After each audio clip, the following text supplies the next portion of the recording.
TNPSC group 1 மற்றும் group 4 தேர்வு முடிவுகள் வெளியிடப்பட்டதை எதிர்த்து தமிழக தலைமை தேர்தல் அதிகாரி ராஜேஷ் லக்கானியிடம் திமுக சார்பில் புகார் அளிக்கப்பட்டுள்ளது.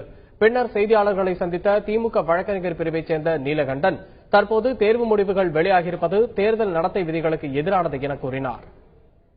குரூப் 1, குரூப் 4 உள்ளிட்ட பணியிடங்களை நிரப்புவதற்காக அவசரமாக நேற்று பல்வேறு தேர்வு முடிவுகளை வெளியிட்டு வருகின்ற மே மாதம் முதல் வாரத்தில் நேர்முக தேர்வினை குறித்திருக்கிறார்கள். தேர்தல் நடத்தை விதிமுறைகள் அமலுக்கு இருக்கின்ற இந்த நிலையில் தமிழக தேர்வு ஆணையம் இந்த நியமனங்களை மேற்கொள்ளக்கூடாது என்று தடை விதிக்க வேண்டும் என்று நாங்கள் இன்று தலைமை தேர்தல் அலுவலரிடம் திராவிட முன்னேற்ற கழகத்தின் சார்பில் மனு கொடுத்துள்ளோம். மேலும் அதிமுக வேட்பாளருக்கு ஆதரவாக கரூர் மாவட்ட ஆட்சியர் செயல்படுவதாகவும் அவர் மீது தேர்தல் ஆணையம் நடவடிக்கை எடுக்க வேண்டும் என்றும் திமுக சார்பில் புகார் மனு அளிக்கப்பட்டது.